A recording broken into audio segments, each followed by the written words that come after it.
जी atheist पंडित जी, तो ये हम अगर समझना चाहेंगे तो बहुत कुछ यही मतलब ये टॉपिक काफी अच्छा है। यही इसी से बहुत कुछ चीज समझ सकते हैं हम लोग, अगर हम समझने की कोशिश करेंगे।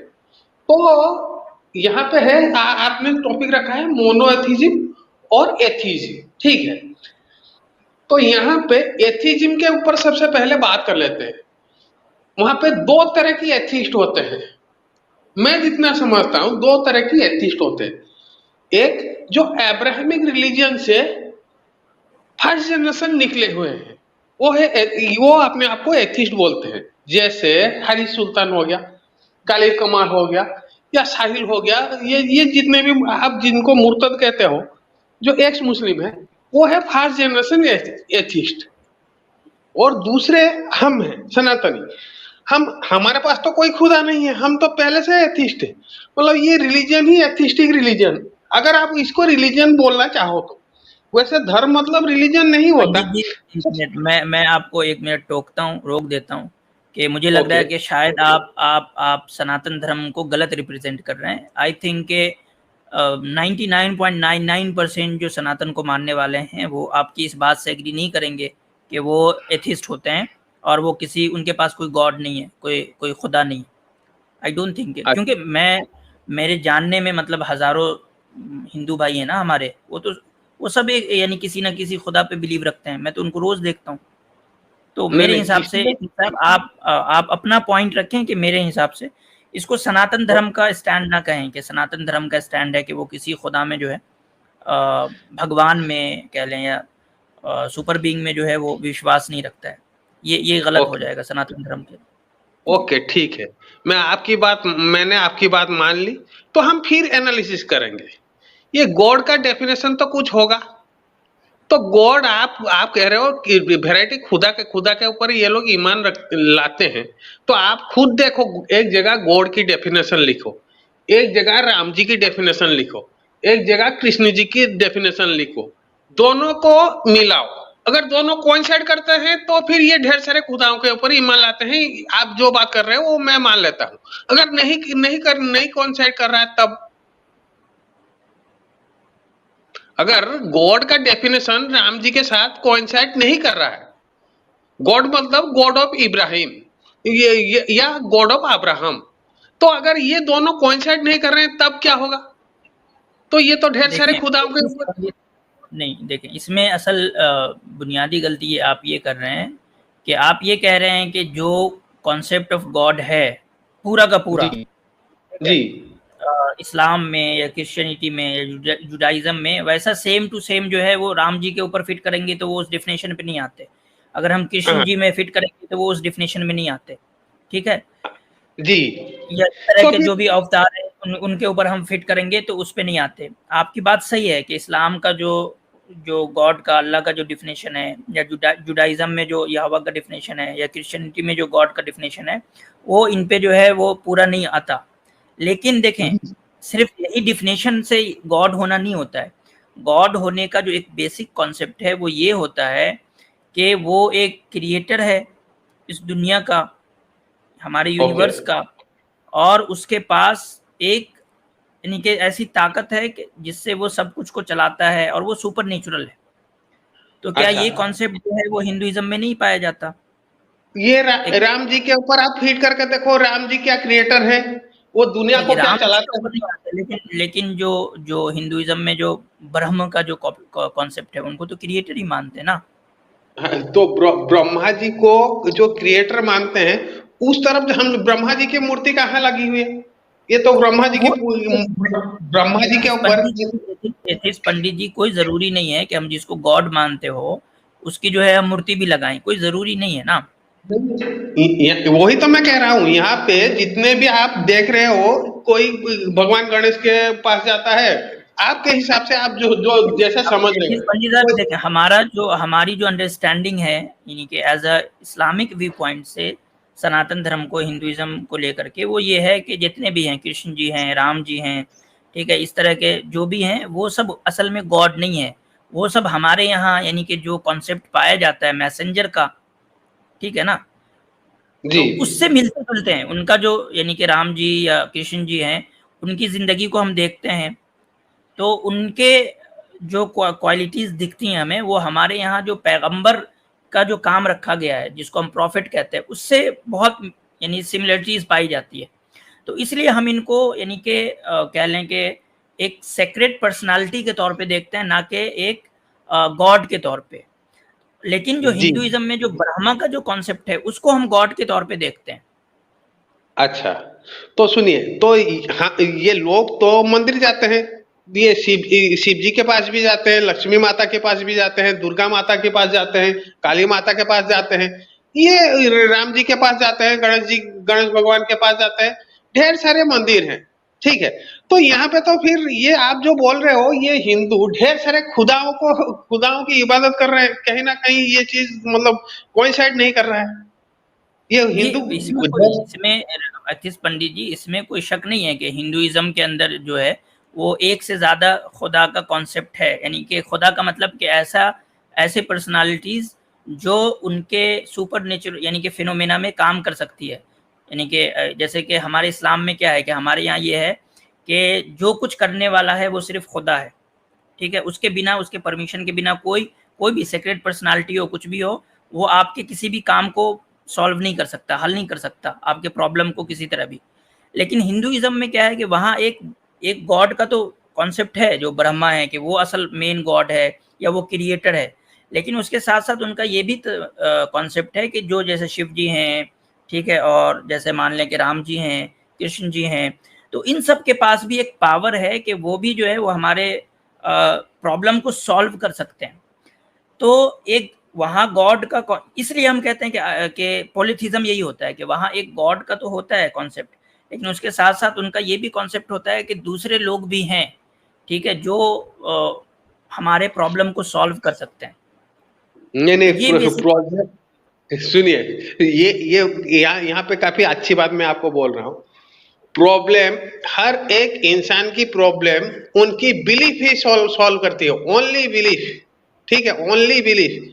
आप बहुत सारे पत्थर लोग को मंदिर अब मैं आप मैथिली पंडित जी मंदिर जो जाते हैं वो मतलब अपने प्रॉब्लम को लेके नहीं जानते जाते हैं। ये बहुत जी सारे यानी बिल्कुल। कि जो मंगल का व्रत होता है, मंगल मंगल को व्रत रखते हैं, वो लोग कवारी लड़कियां रखती हैं। जी हनुमान जी के इस पे रखते हैं शायद, हनुमान जी के नाम से जी बिल्कुल जाते हैं। या किनके नाम से रखते हैं, जिनकी यानी कि शादी हो जाए, अच्छा जो है उनको शौहर मिले, हस्बैंड मिले। तो हम देखते हैं कि हिंदुइज्म में भी उनके यहाँ एक रिलीजियस बहुत समझें कि बहुत ज़बरदस्त रिलीजियस लाइफ पाई जाती है। उनकी ज़िंदगी में जो मज़हब है, रिलीजन है, वो बहुत अहम इम्पोर्टेंट जो है वो रोल कर रहा होता है, ठीक है? हाँ, लेकिन बेसिक बेसिक क्या है कि डिफरेंसेस कहाँ आते हैं?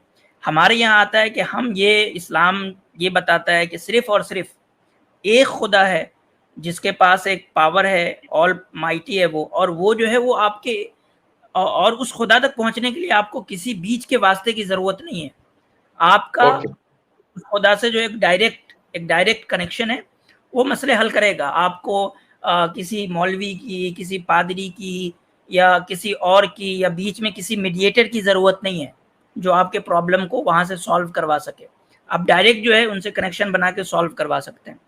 हिंदुइज़्म जी में और इस्लाम में साथ-साथ ये भी है कि खुदा ने जो है यानी अल्लाह जो है, वो ऐसा नहीं है कि कुछ लोगों को दे रखा है, ठीक है? जैसे कि हिंदुइज़्म में ये है कि शिव जी के पास भी वो शक्ति है, राम जी के पास भी वो शक्ति है, हनुमान जी के पास भी वो शक्ति है कि वो जो है चीज़ों को सॉल्व कर सकते हैं।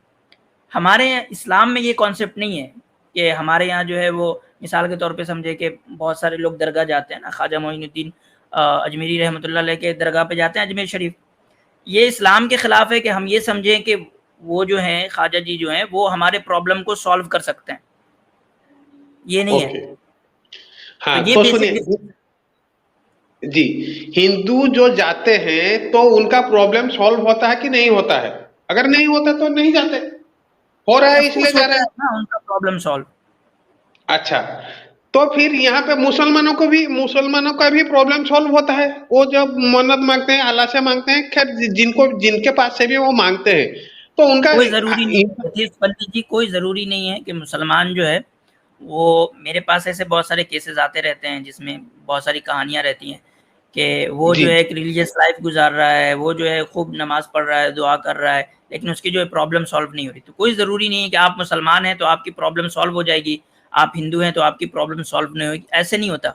इस दुनिया के अंदर यानी कि जो ये वर्ल्ड है, इसके अंदर हिंदू, मुसलमान, क्रिश्चियन और जूइश यानी कि इसके इसके बेस पे जो है ना, वो फैसले नहीं किए जा सकते। आप हिंदू हैं तो आपका प्रॉब्लम सॉल्व नहीं होगा, आप मुसलमान हैं तो आइए आप स्पेशल हैं, आपका प्रॉब्लम सॉल्व हो जाएगा, आप जूइश हैं तो आपका प्रॉब्लम सॉल्व नहीं होगा, ऐसे नहीं होता इस दुनिया के अंदर। इस दुनिया का जो सिस्टम है वो सबके लिए, चाहे मुसलमान हो, मुसलमान भी अगर जो है वो तलवार से काटेगा, आग से जलाएगा तो जलेगा। ऐसा नहीं है कि वो यानी कि अल्लाह के यानी कि खुदा के नज़दीक जो है वो कोई और ये हो गया, वो अब आग से अपनी बदन को जलाएगा तो नहीं जलेगा, ऐसा नहीं है, ठीक है? हाँ ये इस तो दुनिया हाँ का जो सिस्टम होगा वो मुसलमान के लिए, हिंदू के लिए, क्रिश्चियन के लिए, जूइश के लिए, सबके लिए सेम होगा इस दुनिया के अंदर। जी जी जी जी। तो फिर जो मतलब जो हिंदू जाते हैं सबकी मन्नतें पूरी हो जाती है? वो भी नहीं होती। तो बिल्कुल नहीं मुसलमान होता। जितने भी अल्लाह को दुआ करते हैं आपके हिसाब से सबकी नहीं होती। तो जिसकी नहीं, होनी है वो होती है, जो नहीं होनी है वो नहीं होती। यहाँ पे एक चीज कॉमन है, चाहे मुसलमान हो, हिंदू हो, जीव हो या जो भी हो, वो क्या है? एक बिलीफ। बिलीफ ऑन समथिंग नहीं। बिलीफ के बाद कोई अल्लाह लगा देता है, कोई मूर्ति लगा देता है, कोई येवे लगा देता है, कोई जीजस लगा देता है। बिलीफ के बाद, ये बाद में लोगों ने जोड़ जोड़ दिया। Only belief. हाँ कोई है या मतलब उसके बाद ये अगर आप करोगे तो हो सकता है आपकी प्रॉब्लम सॉल्व हो जाए, वो अगर नहीं देखिए, हो तो एथिस्ट नहीं पंडित भी जी, देखिए, सॉल्व हो। इस्लाम में जो जो गॉड का कॉन्सेप्ट है वो बहुत एब्स्ट्रैक्ट है ना। मतलब कि इस्लाम का जो यानी कि अल्लाह ताला का जो डेफिनेशन है इस्लाम के अंदर, वो बहुत एब्स्ट्रैक्ट है, उसको हम किसी फॉर्म में नहीं ला सकते। यानी नहीं कि वो नहीं फॉर्म से परे है, उसको जो है उसको हम किसी तस्वीर में या किसी फिजिकल फॉर्म में हम नहीं ला सकते, वो उन सब चीज़ों से परे है, ठीक है? नहीं नहीं, वो तो मैं समझ गया, वो मैं और समझ गया। यहाँ पे तो कॉमन चीज आप देखो, कॉमन चीज है अच्छा बिलीफ, ओनली अच्छा बिलीफ। तो उसके यही बाद मैं कह रहा हूँ कि एथिक पंजीरी जो कॉमन है वो बिलीफ है, वो क्रिश्चियनिटी के अंदर भी, जुडाइज्म के अंदर भी, हिंदुइज्म के अंदर भी, इस्लाम के अंदर भी कॉमन चीज है, वो है एक क्रिएटर पे बिलीफ। लेकिन फिर नहीं इस्लाम आगे नहीं कहता है, फिर आगे इस्लाम कहता है कि जब मैं तुम्हारा क्रिएटर हूँ, इस्लाम का अल्लाह कहता है जब मैं तुम्हारा क्रिएटर हूँ तो फिर तुम्हें बीच में किसी की जरूरत नहीं है। तुम तो फिर डायरेक्ट हम मेरे बंदे हो, तुम डायरेक्ट मेरे जवाबदेह हो, मेरे आंसरेबल हो, तुम बीच में किसी के आंसरेबल नहीं हो, मेरे आंसरेबल हो, तो मुझे आंसर करो। तो फिर हिंदुओं का प्रॉब्लम कैसे सॉल्व हो रहा है फिर? हिंदुओं का तो प्रॉब्लम सॉल्व ही नहीं होता ना। क्योंकि नहीं नहीं, इस दुनिया के अंदर जो है, जो यानी कि जो इस्लाम जो खुदा को डिफाइन करता है, वो ऐसा नहीं कहता कि हिंदू जो है वो होगा तो वो भूख मरेगा, वो जो है वो जिंदा ही नहीं रहेगा, नहीं। हिंदू भी है जो है वो करोड़पति, अरबपति, खरबपति हो सकता है, और मुसलमान भिखारी भी हो सकता है इस दुनिया के अंदर। क्योंकि इस जी दुनिया का जो सिस्टम है, जो इस दुनिया का सिस्टम है वो सबके लिए सेम है, ठीक अच्छा है? तो यहाँ इस फिर दुनिया के सिस्टम में आप 9 to 5 जॉब करेंगे तभी आपको सैलरी आएगी, चाहे आप मुसलमान रहें चाहे हिंदू रहें। इस दुनिया के सिस्टम में आप जब पानी पिएंगे तभी आपकी प्यास बुझेगी, आप हिंदू रहें मुसलमान रहें। तो ये क्यों, ऐसा क्यों है? क्योंकि ये दुनिया जो है वो इस्लाम जैसे डिफाइन करता है, वो जजमेंट की जगह नहीं है। तो यहाँ आपके अच्छे बुरे चीज़ों का फल कर्म ज़रूरी नहीं है कि मिलेगा। वो तो एक अलग बात, वो तो एक अलग दुनिया है जहाँ जो है आप मुसलमान हैं तो फिर आपको उस बेस पे जो है आपके फैसले होंगे, आप नॉन मुस्लिम हैं तो आपके उस बेस पे फैसले होंगे। वो एक दूसरा रियाल्म है, एक दूसरी दुनिया है। इस दुनिया के अंदर कोई पार्शनैलिटी, कोई किसी तरह का जो है किसी के साथ नहीं किया जाएगा। नहीं नहीं, तो हाँ वही तो फिर जो मुसलमान मानते हैं या बिलीव करते हैं कि अल्लाह ही सब कुछ, अल्लाह से मांगने से ही सब कुछ मिलता है, बाकियों से मांगने से नहीं मिलेगा, तो फिर ये गलत है कहीं ना कहीं। नहीं गलत है ना, क्योंकि हम ये मानते हैं कि जो हिंदू के भी प्रॉब्लम सॉल्व कर रहे हैं वो हमारा अल्लाह ही कर रहा है, गरचे वो उस अल्लाह से नहीं मांग रहा है, उस अल्लाह से नहीं मांग रहा है, फिर भी जो प्रॉब्लम सॉल्व हो रहा है दुनिया में वो हमारा ही अल्लाह कर रहा है। अच्छा तो फिर मुसलमान का ना करके मतलब हिंदू तो अल्लाह को नहीं मानते, तो फिर हिंदुओं का प्रॉब्लम कौन कर रहा है? ये तो राम जी वही को मानते हैं, हिंदू तो अल्लाह को पूज मतलब हमारा वो। इस्लाम इस्लाम के मुताबिक वो अल्लाह ही कर रहा है सबका, चाहे वो अल्लाह को माने नहीं माने, अब एथिस्ट है कोई, वो अल्लाह को नहीं मानता, लेकिन उसके भी जो प्रॉब्लम सॉल्व होंगे, प्रॉब्लम का मतलब कि उसको खाना मिलना, उसको जो है सेहत होना, उसके साथ उसकी जो ज़िंदगी है ये नेचुरल वे में चलना, वो जो है शादी करे, सेक्स करे, उसका बच्चा होना, ये सब अल्लाह ही कर रहा है, गर्चे वो अल्लाह को नहीं मानता, क्योंकि इस दुनिया के अंदर चाहे वो कोई भी बिलीफ का हो, सबको सेम दिखना है। अच्छा, तो फिर अल्लाह फिर स्पेशल मतलब वो मतलब हम क्यों करें? क्यों? अल्लाह अगर मतलब उसकी वजह ये है, देखिए, हम जो है हम अल्लाह को इसलिए नहीं मानते कि हमें इस दुनिया के प्रॉब्लम को सॉल्व करवाना है। हम अल्लाह को इसलिए मानते हैं कि हमारी जो दूसरी ज़िंदगी है, जिसको हम आखिरत कहते हैं, वहाँ हमें सक्सेस चाहिए। तो अल्लाह को नहीं वो माने आप ना माने, आपकी दुनिया की ज़िंदगी ऐसे ही रहेगी जैसे चल रही है।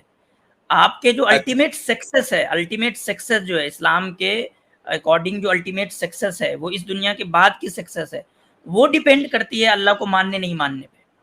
नहीं, वो तो मतलब ना तो आप वेरीफाई कर सकते हो, ना मैं वेरीफाई कर सकता। वो एक अलग, वो दे पंडित जी, वो एक अलग मसला है कि उसको हम वेरीफाई कर सकते नहीं कर सकते। मैं आपको बता रहा हूँ बेसिक, कि एक मुसलमान जो है वो अल्लाह पे, अल्लाह की किताबों पे, अल्लाह के रसूल पे, उसके मैसेज पे, उसने जो हुक्म दिया है उसके मुताबिक अपनी ज़िंदगी क्यों गुजारता है? वो इसलिए नहीं गुजारता है कि वो इस दुनिया में सुपरमैन बन जाएगा, ठीक है, इस दुनिया में जो है वो दूसरे लोगों से अलग दिखने लगेगा, इसलिए नहीं।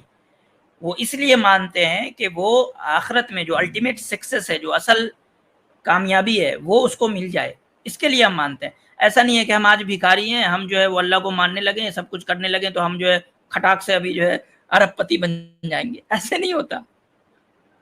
नहीं नहीं, वो मुसलमान क्यों मानते हैं? मुसलमान कुछ और रीजन के लिए मानते हैं। खैर ये कोई बात नहीं, क्योंकि वो आप मुसलमान के घर में पैदा हुए हो इसलिए आप मुसलमान हो। मैं हिंदू घर में पैदा हुआ।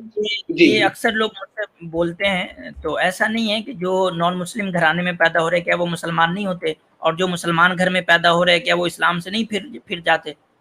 जी बिल्कुल फिर जाते हैं, जो अकल का तो इस्तेमाल करना। ये देखिए पंडित जी, ये मतलब कोई आर्गुमेंट नहीं बनता कि आप मुसलमान घर में पैदा हुए हैं तो आप इसलिए मुसलमान हैं, आप, मैं हिंदू घर में पैदा हुआ हूँ तो इसलिए मैं हिंदू। क्या मैं मुसलमान घर में पैदा होते हुए हिंदुइज्म को नहीं अपना सकता हूँ? ये बेसिक पूरी मेरी हिंदू बात जी। होगी ना। तो इसी तरीके से आप हिंदू घराने में पैदा होकर आप इस्लाम को नहीं एक्सेप्ट कर सकते हैं? कर सकते नहीं हैं। नहीं। नहीं नहीं, आप मेरी ये बातों को समझे नहीं। ये जो आप आपके हिसाब से जो मोनोएथिज्म है और ये जो एथिस्ट है, एथिस्ट का प्राइमरी मतलब हम कहीं और से जाकर कहीं और पहुंच गए। उसकी प्राइमरी ऑब्जेक्टिव ये है, मेरी लाइफ तो उसकी मतलब खुदा मैं ही हूँ। मैं कोई खुदा के ऊपर डिपेंडेंट नहीं होऊंगा, ठीक है। मैं अपनी रूल्स बनाऊंगा, जैसे आज की डेट में हमारे संविधान है, इंसानों ने बनाया है, हर जगह कॉन्स्टिट्यूशन चलता है, ठीक है। हम हमारी लाइफ हमारी मुट्ठी में है, हम इस लाइफ के खुदा हैं आखिरी तक, और उसी हिसाब से इस सोसाइटी को हमें ही चलाना है, ठीक है। कोई खुदा नहीं आएगा चलाने के लिए, उसी ये हिसाब फिर पंडित जी से। ये एक अलग बहस है, फिर हम आगे सोशियोलॉजी में आ रहे हैं, इसको छोड़ दें।